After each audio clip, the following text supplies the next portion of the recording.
Euskadi Irratian Bide Lagun. Antxon Aranburu.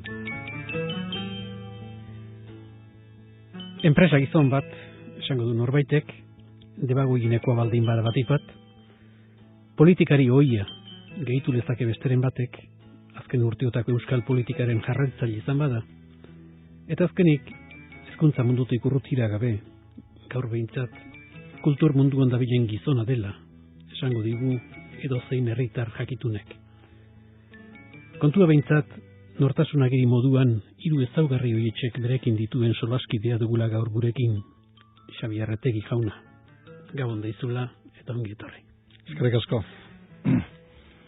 Eusko ikaskuntzaren gaurkotasunak ekarri ote zaituen pentsa dezake norbaitek, baina ez da hori nire gaurko asmo nagusia, naiz eta horretaz ere hitz egin beharko dugun Eusko ikaskuntzaren etiko lehendakari aukeratzea kontuan hartuta.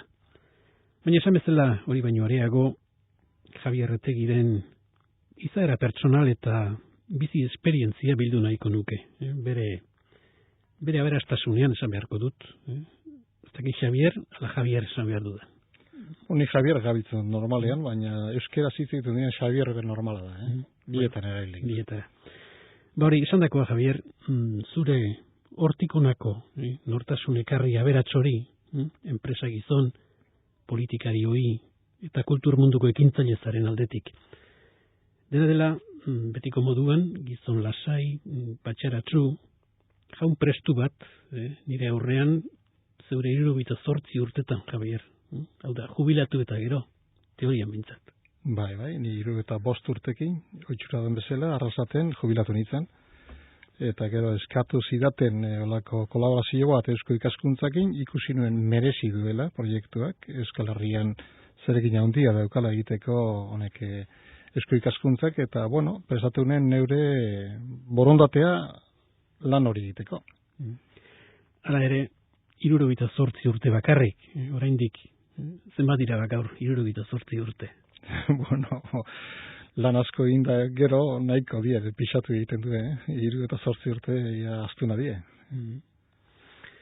Beraz, age batzuk gora bera, burua gazte behintzat. Bai, hori bai. Baldu horrek sekreturik zuretzat. Sekretua bada. Bizi moduan lanan sekretua da. Lan asko egin.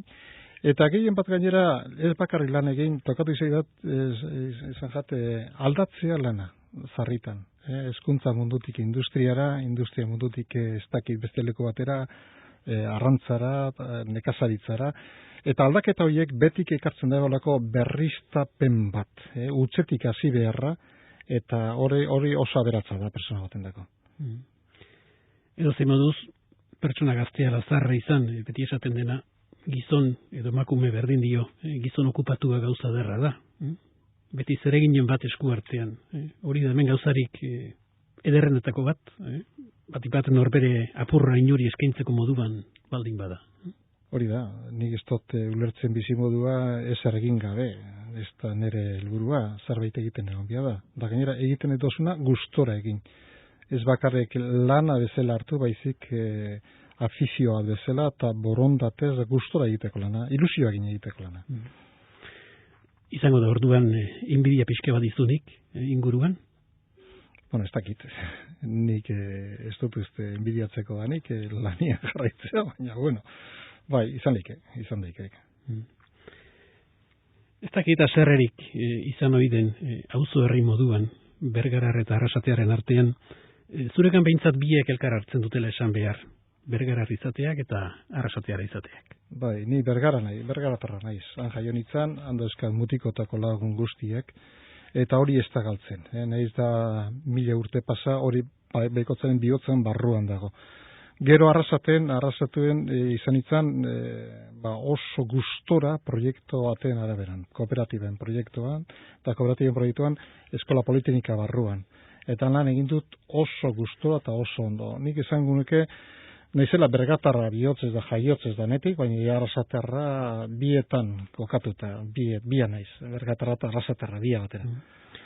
Biek batera izateko arazorik ez beraz. Ez, indik ez. Behar bat ez dakit bihotza Bergararra eta buru Arrasatearra. Bai, hola esan daike. Bereizketa hori egiterik balego behintzat. Bai, laxen da. Dela dela, Ez zaitut Bergara edo Arrasate bietatik bat aukeratu beharrean jarriko, baina zeuri irakurrita dakit, oraintxe esan duzu, zure bizitzako amets, asmo eta alegin asko, hori bai egin duzula Arrasaten, eta Arrasateri lotuak dituzula horiek. Bai. Asmo horiek, alegin horiek, amets horiek. Bai, dudarik ez. Nik izan nuen Bergaran olako irakasle oso on bat, mutikotatik izan nuen. Da Don Elias Azpiazu, Eskola Nazionaletako irakasle bat, maisu bat, arek lehengo olako oso gustora honitzen berekin. Gero Bergarako eskola profesionalien, o eskola elementala esaten diote Bergaran, Don Miguel Altunaekin, baita beste irakasle oso on bat, zuzendari egiten zuena, nahi da idazkari izan, eta gero hane eskote pasan izan Don Jose Maria Arriendirretaren eskuetara. Da izan nuke lotuko nuke irurak. Zatik irurak ondie, bata besteekin lotutan ere bizimuduen. Baina gehien landu doten nere bizimua, eta nere borondatea, eta nere gogoak izan da Don Jose Maria Arriendirretarekin. Da berakin sortu nintzen, Mondrauera joan nintzanean, Arrastera joan nintzanean, 61. urtean, azken baten irakasle bezala ditu zidan, Don Jose Mariak, eta urte betera zuzendari bezala izendatu duten eskola politeknikakoa. Eta handik aurrera, 15 urte elkarrekin egunero lanien ibili ginen. Eta horrek asko ematen du horrek. Edo zimaduz, Javier, debagoienaz luze hitz egin dezakegunez, eta zeurekin gainera. Baute edo ukitu berezirik, edo ukitu bereziren bat eskualde horretako izateak gaurko euskaldunen artean.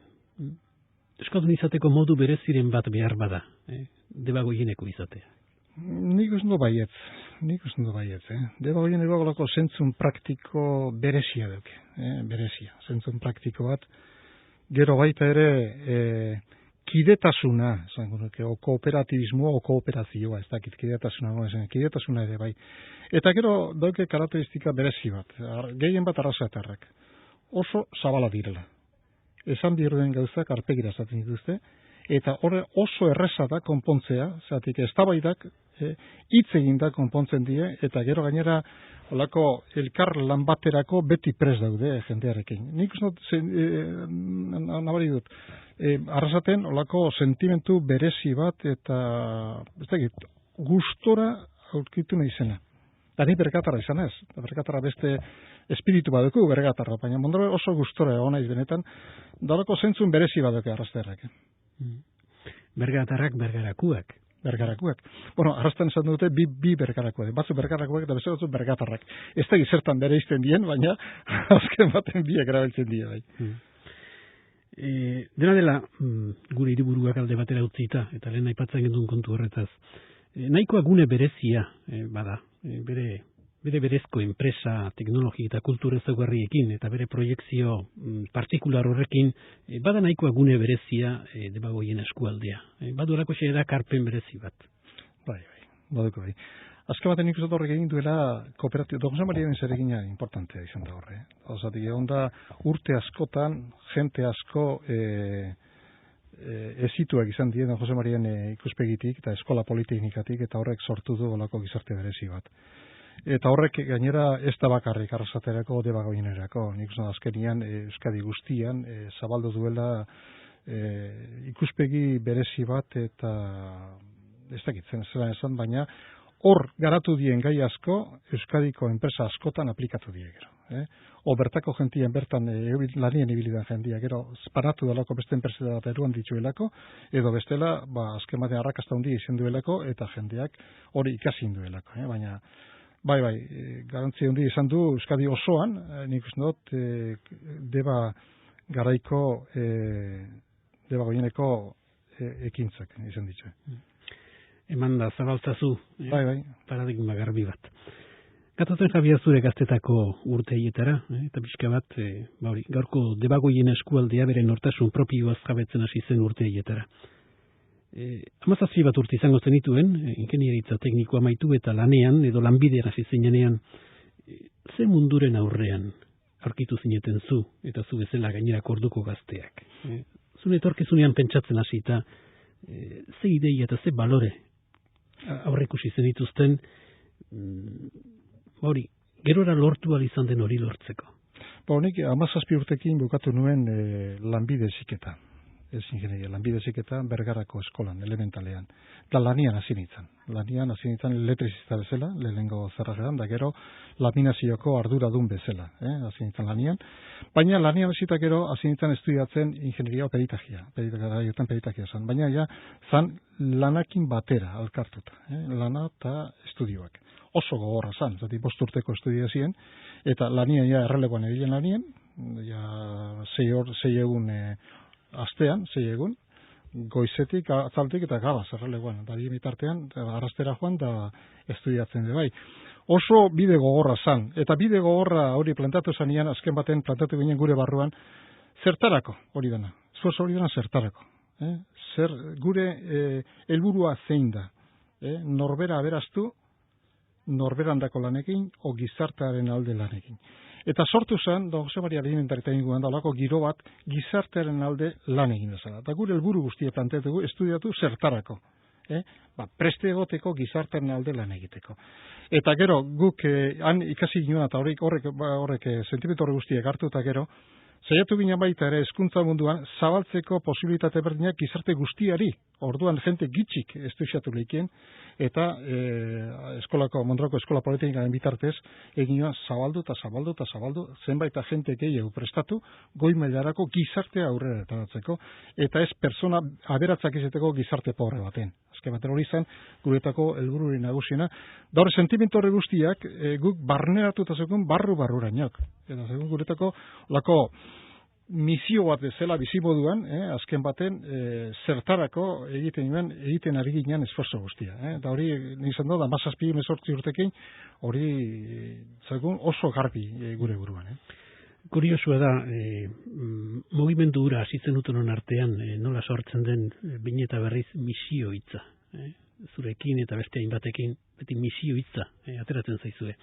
Edozein moduz, zertxo baita aldatuko ziren gauzak, gaurko ikasle baten eta zuen artean. Zuen izan zenuten proiektzio sozial hori behar bada atzendu eginda, galdu eginda gaurko unibertsitario askoren buruan. Bai, hori egia da. Gizartea ez da gure garaiko bezala, orduan zegon ez da gita espiritualidade bat, baita ere horrek zer esan da zeuken, guretako, eta zeregin handia zeuken horrek. Beste aldetik baita ere gizarte oso pobrea, aukera oso gitxi zien. Nik gogoratzen naiz Bergaran, nik hasi nintzaria lanbide heziketan, 14 lagun hasiko ginen estudiatzen Bergara osoan. Beste, banaka batzuk batxilera estudiatzera Gasteiza, eta beste gehienak 14 urtekin lanea zihoazten. Urtekin lanea, hori zan normala. Gaur, lanera joaten die, 20 urtekin, 21 urtekin, 22 urtekin, ez da hortik aurrera, oso ezberdina, aukera guzti ezberdina, alde batik hori, ez da. Beste aldetik baita ere, nik izango nuke, baloreak ez dakit galdu dien, benetan. Zati, gaur bedago gaztedia oso prestatuta eta oso ona baita ere. Ikusten dana, ez da dana. Jende asko lan egiten dena, da bortan da hundiekin, da lan asko egiten ari den jendea, gaur bat helburu batzuekin ere, bai. Bakarrik, giroan, ez dala giro hori. Giro guzti ezberdina dala.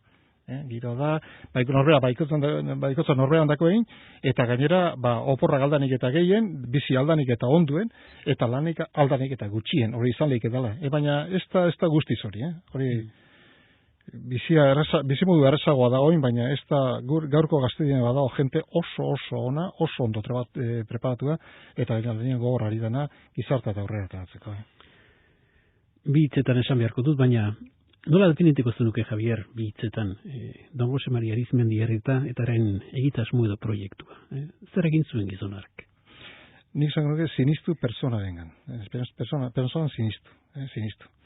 Personari, banan personari landu, da goi mailekoak eta behe mailekoak danekin. Eta beti kolako ikuspegi aurreratu bat. Da gur denei ipitzi helburu batzuk oso aurreratuak ipintzen zigute guri, da guk ez da pentsatu ez ginoen sinisten hori posible hitzakenik hori aurrerateratzera, baina geure ahalmenak sinistu geure ahalmenetan, eta lanien ipini proiektu aurreratuak eta atzeko. Nik gogoratzen naiz, garai baten guk arrasteko Eskola Politeknikoan maestria bat justu zebira, zaten, bueno, ingenieria martxan jarri dugu, eta ingenieria goimailako ingenieria, baina ez da posible, guk ez da prestatuta hortarako, o ikerketan martxan jarri dugu. Eta gure ikerketak azan, bueno, ez da, amez bat bestik izan. Eta horretana betik helburuak edut aurrera, eta martxan jarri ipini borondateak helburu hori lortzeko, eta sinistu norberaren kapazitatean sinistu, personaren kapazitatean sinistu, eta hori bultzatu. Hori izango nuke, personaren bere fedea personaren, da bere ikuspegi aurreratua. Horre biak zen dituzke, olako ezaugarriek nagusienak. Horrela esan da oso simplea dirudi, baina beraz pertsonak landu mentzituen. Bai. Zure definizioetako bat, pertsonak landu zituen. Pertsonak landu zituen, bai. Eta pertsonak zeterakoan, ez da bakarri goi mailako pertsonak, Bere helburuak goratzen joatezan bere etxetik eskolara, da betik egunero joatezan, eta betik oinez joatezan. Bere helburua, gero ja biziretan ez da, baina lehenengote oinez joatezan. Da bere helburua esan, jendearekin gelditzeko bidean. Jendearekin hitz egiteko. Da hitz egiten emakumeekin, basarritarrekin, besteekin, banan, eta berazakon loko ikuspegi zabal, eta personak landu eta personakin harremanetan jarri dut, baina maila guztietako, da ministroekin berdin. Ministroekin da basarritar batekin, bere aktitudea berdin azala. Azkenean persona landu. Baina ez hori bakarrik, Arizmendiarri eta proiekturi ezin daiteke ulertu, oraintxe esaten ari zaren, gizarte alderdi hori gabe, gizartea bera. Ikusten ez badugu, proiektu pertsonalaren atzean. Klaro, doik ez. Persona ez da bakarrik ezer. Gizartea ere, bai. Persona gizartea baten barruan, eta azken baten kidetasun baten barruan, ez da. Bai, hori bazen da.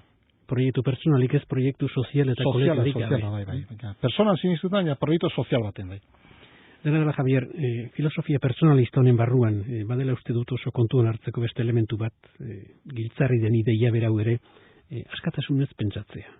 Edo pentsatu alizatea behintzat. Askatasunez pentsatu. Inoiz zeuk aipatu duzun beste sekretuetako bat. Bai. Personak askatasuna derrigorrezkoa da. Garai hartan ez zen erreza, askatasunekin pentsatzea, politikan baintzet, baina politikotik betik izan da heterodoxoa. Izan da betik apurtzailea. Berendako posturik gaunosa esate zuen berak, en periodo constituyente esate zuen. Betik gauzak hausnartzen berritik hasiko balitz bezala. Gauzarrita, baina gura arauak hau esaten dute. Baina gura arau horrek nork egin ditu. Guk egin ditugu, ezta? Guk aldatu genezakegu, ezta? Arau horrek. Eta betik gauz arau berriak, ikuspegi berriak, gizarteari arauak gizarte egokitzen da ez personak arauari egokitzen. Eta horrek eskatzen dugulako askatasuna, buruko askatasun bat. Eta esatzen lehen biaduna burua landu, da pentsatu, sakon pentsatu. Gero bigarna, pentsamentua bihurtu ahotzan da esan. Pentsatzen dara esan, konpartitu, bezatzok egin. Eta da gero esaten dara eta pentsatzen dara egin. Hirurazien, pentsatu sakon, bigarna konpartitu beste batzuekin, eta hirugarna egin. Esaten dara egin. Hori da askatasunaren barruan, askatasunaren martxan jartzeko, indar guztia martxan jartzeko. Esaten ari zarenagatik, arrisku ezagutu eta arrisku hartu duzun gizon bat zaitu guzu. Bai, benetan. Hori olaxen da, arriskuak hartuen biedi bizimoduen, norbera komodo, zarritan ez zenzuzuk. Nago, ja eroten ditxo 5 urte o 6 urte lan baten, lan horretan gustora nago, ondo ikusia nago, menperatuta dago lana, eta orduan zen duzu, hori puskatu, eta salto ademan, lan berri baten aurrean. Ez hautzen ez duzuna. Ikarragarrizko arrisko baten aurrean zartzen zarena. Eta gainera ikasten hasi duzuna, utzetik hasite ikasten, da berriz beste posizio bat hartzen lan berri horretan. Netako hori da ikaragarrizko aberastasuna eta gainera askatasuna baten dena. Ni zarretan pentsatu izan dute, politikariak ekibireko luke askatasuna pentsatzen duen esateko. Hortarako eskatzen bi gauza. Bat, politikatik ez bizitzea, bizi bazera politikatik betik morroitza sartu jazu, derrigor, osea, sartu jaza beste maila baten, eta gero gainera politika utzi eta beste lan baten hasteko prest gertu egotia, betik gertu egotia. Horrek ematen du askatasun personala ematen du horrek azken baten. Eta hori importantea da. Beraz, arriskuko gizona. Horrek esan nahi du, behin baino gehiagotan utxe egingo zenuela. Bide okerretik bilizarela. Bai. Denpora pasatak ero konturatzen zara, bidearek ez ziela egokienak, dudarik ez. Baina, azken baten, hori derrigarrizkoa da. Inoiz erratu ez duena hori, ez da arrizkatzen, azken baten, ez du inoiz failatzen. O beti failatzen du esango nukenik. Ze arrizkoa hartzen espaldi moduzu, jarriz dozu geldik, horrek ez dauka inongo arrizkorik, baina azken baten beti failatzen ari zare. Eta nik dut, personaren bidala betik failatzeko prest. Konturatu edo bai, konturatu ezkero, zuzendu. Baitere. Baina azken baten gertu enbia da, datu dereik ez bizimoduan hartu dituten edabakietan, oin pasatak ero, beste erabaten jatuko dunekin, beste erabaten jango inake. Javier Arretegirekin gaituzu gaur entzule, bere bizi urratsak aztertzen nagusiki, hasi Bergara eta Arrasateko lehen urtetatik eta gaur egun Eusko Ikaskuntzaren baitan dituen eginkizunetaraino. Orain arte esandako entzute aski da, Javier Arretegik herri honi eskaini dionaren berri jakiteko, baina bere bizitzaren agurpen modura, nahiz eta oraindik zorionez bestelakorik eskatu beharko diogun, ondo letorke une honetan Mikel Laboaren azken diskoko kanta, Joseba Sarraionaren hitzen testigantza bat Javier Arretegiren ekintzetan aurkitu nahi izateko. Nekez uzten du bere sorterria sustraiakan dituenak. Nekez uzten du bere lurra zuaitzak, ez bada baildu eta holetan. Ez du niniak begia uzten, ez bada erroi edo arrubioen mokoetan. Nekez uzten du gezalak itxasoa, ez are harriak basamortua. Ez du liziak udaberria uzten, ez elurrak zuritasuna. Bere sorterrian nekez uzten du sustraiakan dituenak. Nekez uzten du bere sorterria sustraiakan dituenak. Nekez uzten du bere lurra zuaitzak, ez bada baildu eta holetan.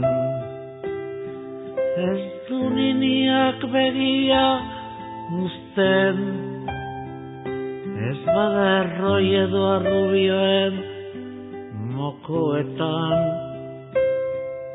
Nekez uzten du gezalak itxasoa, ez are harriak basamotua.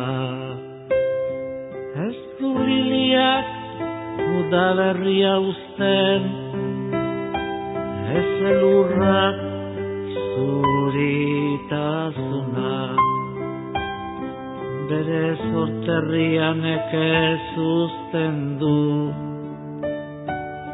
sustraiakan dituenak.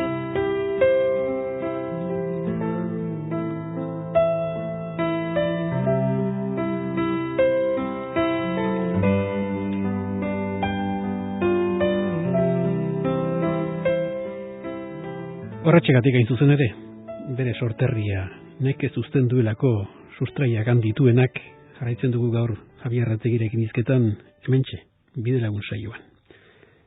Hasieran esan bezala oinarrian enpresa gizon bat, duela zenbait urte politikari eman zitzaiona, baina beti ere, oraintxe bezalaxe, hezkuntza eta kultura mundua zerbitzen etengabeko lanean diharduena, gure gaurko solaskidea.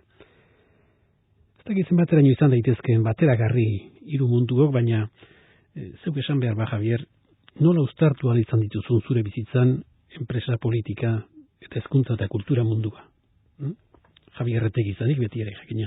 Baina adibidez, zein duzu hiruretan gogokoena, edo nun eman duzu zeuretik gehien, zeure burua antxe aurkitu duzulako? Nik uste dut hezkuntza mundua. Gehien saiatu naizena eta gehien landu ditena. Gero industria mundua, baina nire benetakoa da hezkuntza mundua. Zatik hor, nik 7 urte enpresan eginda gero, zerrajeran esan duten bezala, sartu nintzen hezkuntzan, eskola politeknikoan, beti denik hezkuntza lotuta industriarekin, ez da ingenieritza eta lanbide heziketa eta beti mundu horretan, ez nahi zibili hezkuntza orokorrean, baizik hezkuntza betik lotuta horrekin. Nahiko lotuta, eta izen da, hezkuntza mundu izen da, sortzailea, enpresa berrien sortzailea, arrasteko kooperatibitan inguruan. Baina hori izen du niretako personari aukera emune prestatzeko, teknikan, teknologia mailan, goi mailara ipini, ikerketako zentruak sortu, eta hori izen da niretako gogo gehien lan egin dutena. Eta klar, ustartzea erreza da, enpresa eta hezkuntza eta enpresa mundu horretan baldin mazaiz, hori erreza da. Gero politikarekin. Politikareteko izen da betik olako erteera temporal bat, betik, 1989an, 80an, deitu zidaten, orduan martxan jartzeko hezkuntza, hemengo gure autonomia, gure gobernua, martxan jartzeko, eta eskatu zidaten parte hartzeko, antolatzen hezkuntza mundua. Eta orduan sartu nintzen, etxenik jaunarekin, eta egin nuena da lehenengotik izan nuen, nik ez duz jarraituko politika munduan. Egongo naiz EP baten, eta EP horretan ateako naiz gero. Eta horren egin nuena da, 1992 praktikamente, 3 urtean, lehenengo transferentziak negoziatu, transferentziak lortu, eta martxan jarri gure sistema martxan jarri. Eta hori martxan jarri nuenea atera nintzen, nire legaldia bukatu aurretik, baita ere, zatik ez neuken asmorik politikan jarraitzeko, zerbitzu bat egun, momentu hartan importantea zen, egon politikan, da gero desagertu. Gero berriz, beste epoka dizen dut, Esperiko zuzendari bezala sartu nintzenean, etzan orduan politika, enpresa publiko bat, baina gero Jon Azua sailburu dela, deitu zidaten, sailburu orde izateko industrian, momento oso latzean, oso gogorra zen.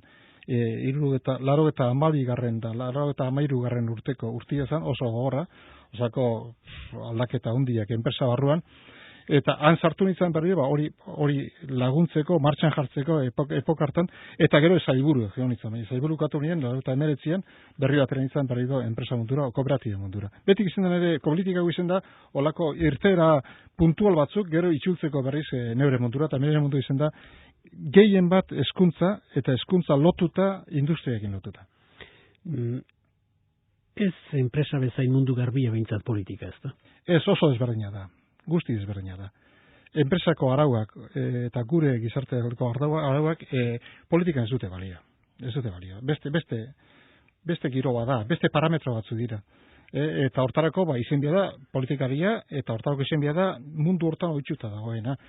Ni ez nago mundu honetan baitxuta. Nahiz da egon izan politikan, baina ez da nire mundu egokiena ez. Ja. Eta justu personalak egiteko ere, enpresa mundua eta hezkuntza mundua erosuago politika baino. Dudarik ez.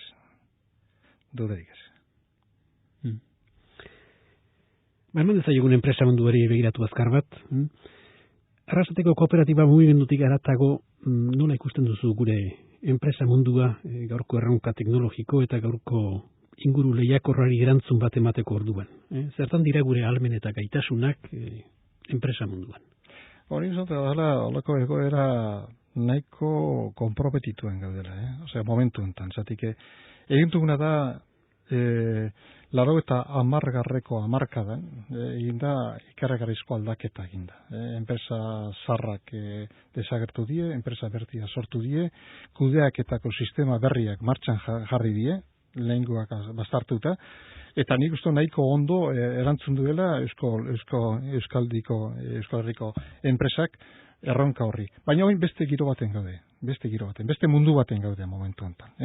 Eta beste mundu horrek ekartzen du, beste aldaketa handi bat ekartzen du. Aldeko da gainera, tema hortan, esan duzun, momentu hontan, iriki die frontera guztiak, irikete ate guztiak. Dato soin txinatik, dozin lekutatik, produktuak askoz merkiagoa hemen egiten direna baino. Nola erantzun erronka horri eta nola erantzun nola frentein. Eta horrek eskatzen du berrikuntza bat. Berrikuntza ez da bakarrik teknologiko berrikuntza. Eredu enpresarialen berrikuntza bat da. Da horrek hartzen du guri posizionamentu berri bat, aldaketa handi bat egin beharra gure enpresa barruan, asko berrido desagertuko die hemendik enpresa asko, eta sortu enpresa tipo berriko enpresak, baina baita gu preste hon gare joateko edozein lekutara, munduko edozein lekutara lanera joateko, eta beste munduko beste leku askotakin elkarrekin lan egiteko. Zagit, nik uste datorla, ez da erreza, definitzia, zer behar dan, etorkizunerako, baina aldaketa ikaragarrizko handia datorrela bai. Eta horrek ekarriko duela berrido, beste epoka bat, gure pentsamoldeak aldatu dira eta gure kudeaketako sistemak aldatu beharko dira, derrigorrezkoa da. Kudeaketa sistemak aipatzen dizkidatzu eta nola ulertzen dituzu kudeaketa eta kalitatea gaurko ekonomi barruan. Bueno, nik hori da ez da gizaran esan. Ikuspegi berritzailea. Baina berritzailea ez da bakarrik kudeaketa ofizialki egiten dena, gizarte osoa. Da hortarako dare, niretako olako zailtasun batzuk handiek.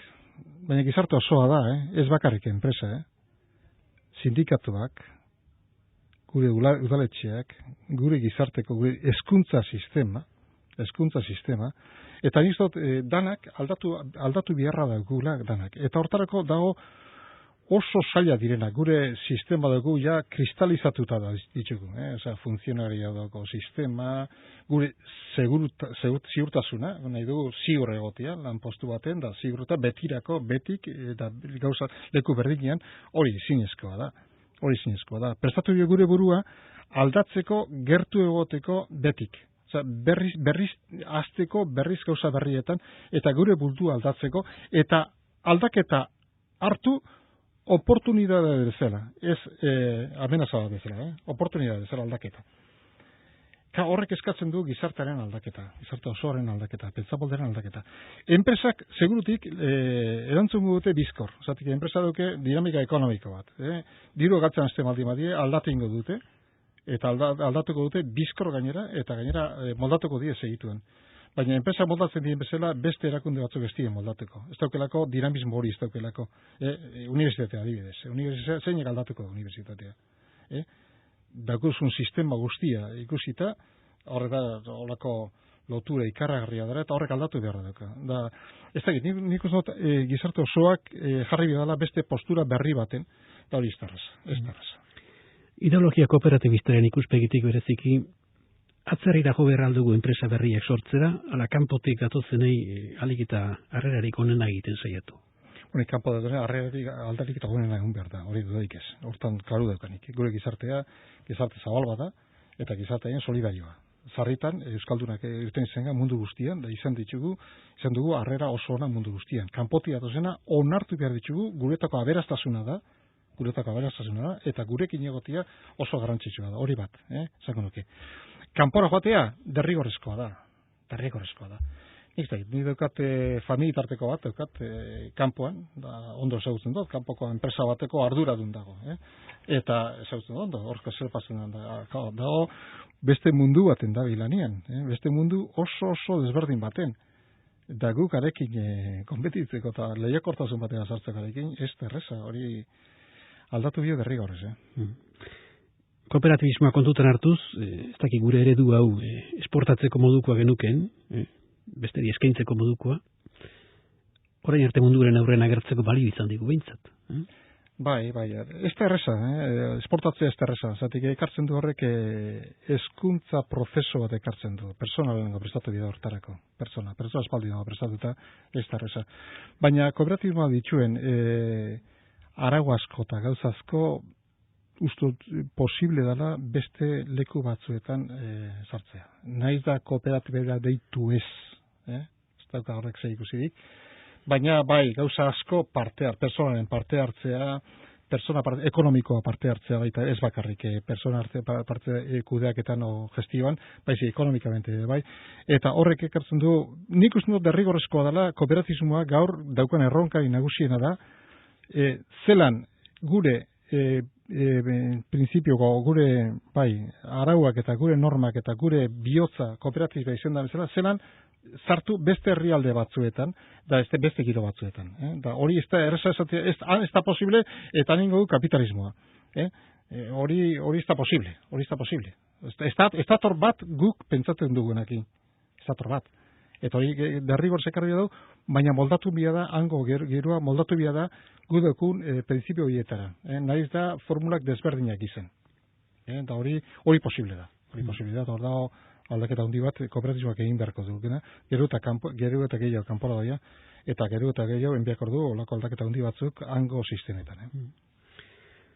Hori guztia, enpresari buruz, eta gure saioaren azken zatira etorriz, hezkuntza mundua eta horrez gain kultur mundua aipatu behar.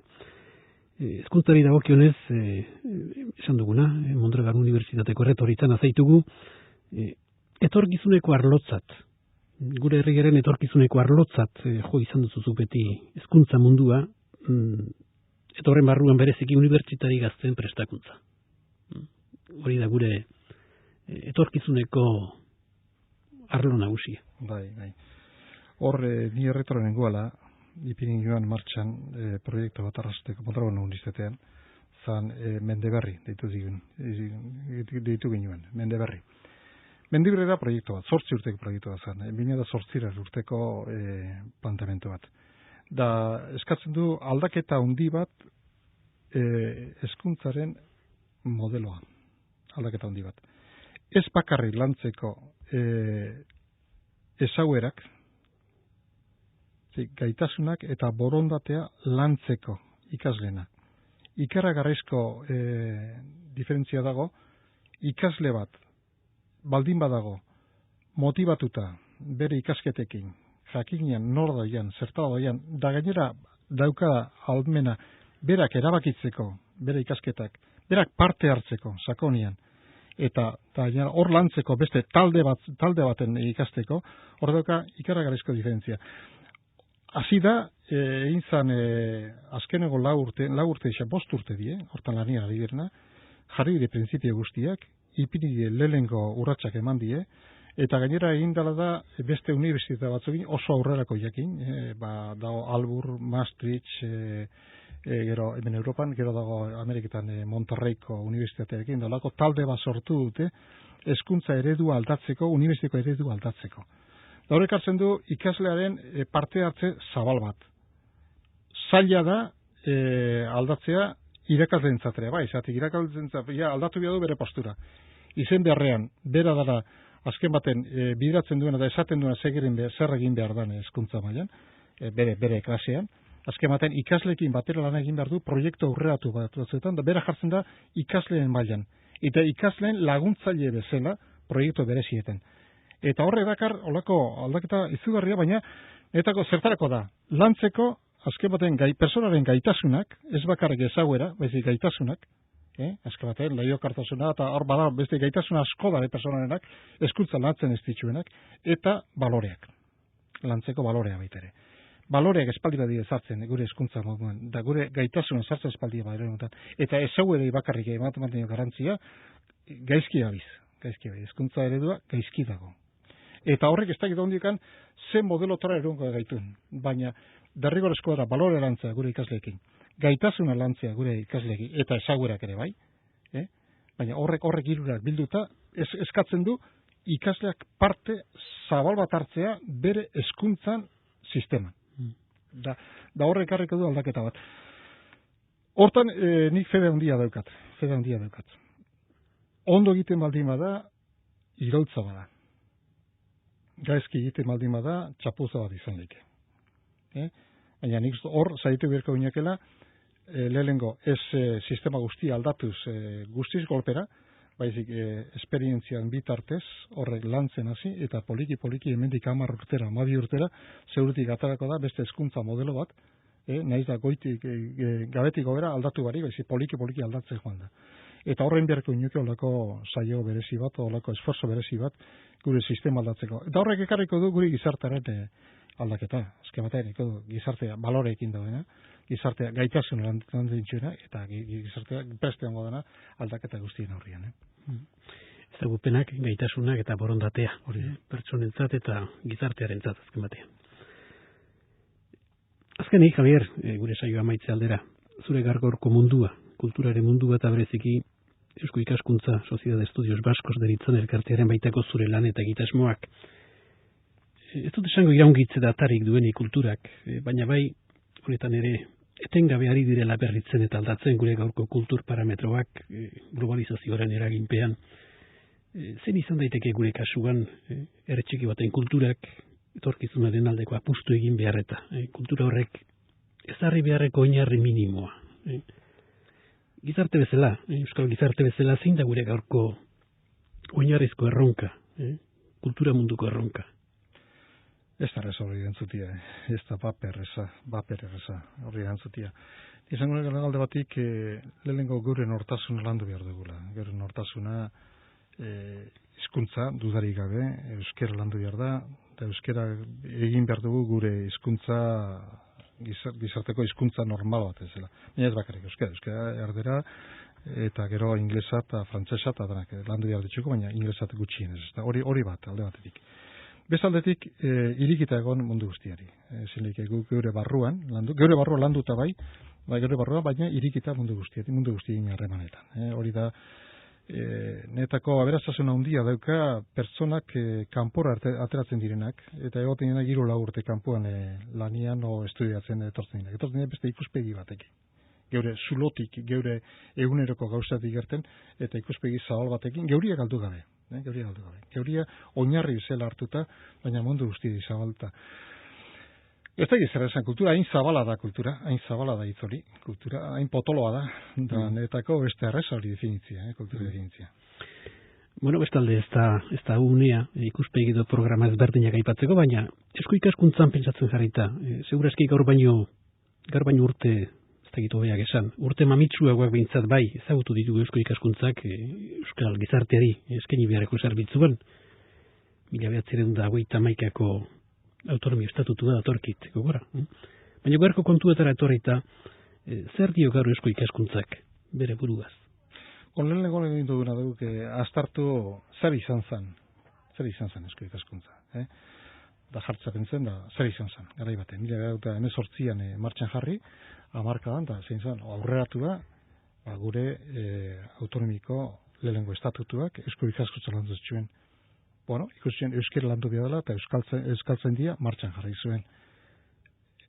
Aldarrikatu zuen euskal unibertsitatea, nahiz da lortu ez momentu hartan, gera pasatu ondoren, egin zen, hori da.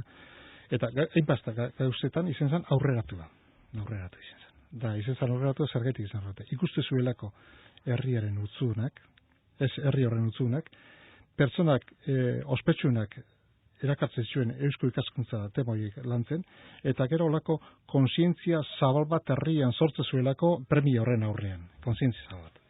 Hori izan zen. Da hori da, ezaugarri zabala. Euskal Herri guztia bideratuta, ez bakarrik erkidegoari, Euskal Herriari osoa zabalduta, eta gainera beste erakunde askokin lan eginda. Hori izan zen. Gaurko gurean, 2021. Mendeara begira, jartzat esaten duzu, bueno, gure gizarteak ez du erronka antzerakoik aurrera begira. Da, lehen aipatu dugu batzuk, ekonomian aldaketa, adibidez aurrera begira, hor dago, hezkuntzaren aldaketa. Hor dago, erronka batzuk, gure gizarteak heldu behar zira. Da, zein da, zerakunde da Euskal Herri inguruan, hori inguruan banatuko dituena, o batuko dituena, lurralde guztiak, unibertsitate guztiak, eta gizarte guztia, gai horrek aztartzeko. Zein da gai horrek aztartzeko. Nik uste hori hortarako Eusko Ikaskuntza izan laikela olako erramintza ikaragarri ona gai hori erantzuteko. Baina hortarako behar dugu baita ere lehengo bezalako pertsonak, trebeak, jakintsuak, gai hortaz pentsatzen ipintzea, pentsatzen ipini, eta horrek bideratzen jartzea, eta gero baita ere, gizartea ahalmen bat izan, gizarteko beste hainbat erakunde batzeko elkarrekin lan egiteko. Eta niretako topagune hori izan leike eusko ikaskuntza. Hori da bere ezaugarri nagusiena. Eta gaurko unean, hortan gabiz baintzat, lanean gabizenok, hori asmatu nahian, hori bideratu nahian, azken bat eusko ikaskuntza izan da dila, jatorrien izan zen bezala, baina egokituta, 21. mendeari egokituta. Kontzientzia edatzea, aipatu didazu, gizartean, behar bada gure gaitzetako bat, politikaren ikuspegitik bizi dugula larregi gure herria. Gehien bat edo nagusiki esango nuke. Ez dakit zenbateraino jabetzen garen orain diozun honetaz, alegia, nahita nahiezkoa dugula aldi berean kultur proiektu bat. Herri bezala eta gizarte bezala kultur proiektu bat landu beharra. Hori plano aldatu egin behar da. Ez da plano politikoen ezin dik horrek konpondu. Aldatu egin behar da, beste planotan jarri behar da. Azken baten Gipuzkoak egin zuen olako hausnarketa bat, Gipuzkoa 2020, oin dala 3 urte, 4 urte, oin jarraitzen du. Han azaltzen ziren olako eredu desberdinak, gure gizartean eredu desberdinak, hemendik 20 urtera, zer izan daitekeen, eta zer aukeratuko ginuken, ezta? Eredu horrek ekartzen dituzte olako ikuspegi zabala, baina ikuspegi horren aurrian ez da bakarrik esatea, zein mobilizatzen du borondateak, eta borondateak hain zabalda denak, zatik alde batik da politikoak, bestatik da gizartea, beste ekonomia da, bestatik kultura da, bestatik zakabanatu da, nola jartzega ados, azken baten, eredu aurreratu baten lanian azteko. Da hori da, ez dago tresnarik, gure gizarte ez dago tresnarik, olako planteamentu egiteko politika handika aparte, ez dago inungo tresnarik. Eta horrek izan du, eusko ikaskuntza izan like, tresna hori izan daiteke eusko ikaskuntza. Politikatik aparte jarrita, beste plano baten jarrita, plano ja akademiko, zientifiko baten jarrita, hausnarketa sakon baten jarrita, eta epe luzera begira, ez epe motzera. 3 urtera, 4 urtera ez alzinik konpondu. 20 urtera, 10 urtera, 15 urtera, gauza asko egin genezakegu. Baina hori derrigorrezkoa da. Behar bada pertsonez galdezka hasiko da norbait, alegia askotan egiten den galdera, eta non dira gure buruargi horiek, non dira gure euskal intelektualak, ez dakinik Arantzadi bat, Barandi Aran, Gusto Garate, Julio Caro Baroja, Itxelena bera, balduko gaur? Seguru baietz, ni ziur nago baietz, gaur dakugunak. Oin ezautzen ditugu harek urtea pasata gero, ikusita bere ekarpena ikusita gero, eta baloratzen ditugu beste erabatera. Oin begiratzen dut ez dakuzu inor maila hortakua. Baina potentzialki maila hortako diren jendea badago. Eta horrek ipitzen baldin ditugu martxan, pentsaten, da elkarrekin anian, da olako planteamentu baten, hemendik 10-20 urtera, segurutik aterako diena, beste persona batzuk, maila hortakuak, eta ezagutuak izango dienak gure gizartean, maila hortakuak. Gaur badaude, gure artean. Ez ditugu ezagutzen. Ez ditugu ipintzen, elkarrekin pentsatzen, elkarrekin lanean, da olako ikuspegi zabal bat aurrean, Mitxelen baten ikuspegia, ero Julio Caro Baroja ipatu duzunak, ero Barandiaren ikuspegia. Gaur badara olako jendea badauku. Ezagutzen ditugu? Ez ditugu ezagutzen. Behar bada esparru berri bat zehaztu beharrean zaudete eusko ikaskuntzan, eta horretarako etziko datorren larumateko batzar berezia, alegia, nola ulertu behar du eusko ikaskuntzak bere lan eta jarduna? Unibertsitate sistemaren osagarri izanik arlo akademikora lerratutako jardun moduan, ala bere tradizio historikoari jarraituz, akademia arloaz gain euskal gizarte osoaren beharrei erantzuteko aleginean. Dudarik gabe akademikoak zergina handia dauka, baina ezin leike akademikoan mugatu hori. Gizarte osoari begira egon behar da. Akademikoan dio azken baten kutsu bat eta olako interesa handi bat, goi mailako ikasketa, estudioak eta goi mailako hausnarketak egiteko. Baina azken baten gizarte guztia bilduko duen erakundea da eusko ikaskuntza. Netako garbi dago hori. Eta, claro, hori guk planteatu, ez noia hori momentu ez da esatera, hori planteatu zer dan, hau ez da momentua hitz egiteko hortaz, ez da. Baina, bai, netako garbi dago, Esate, eusko ikaskuntza sortzen diedanak, era guztietako persona daude hor. Daude, akademikoak, goi mailako akademikoak, daude ikasleak, daude estudiosoak, azken baten, eta jente asko da, eta profesionala, maila guztietako profesionalak, danak parte hartzen dute euskal ikaskuntzan, eta parte gainera, parte aktiboa. Zein da euren, lehenengo, maitasuna, Euskal Herriari maitasuna, da borondatea Euskal Herriaren kulturaren alde lan egiteko, hori da euren ezaugarri nagusina.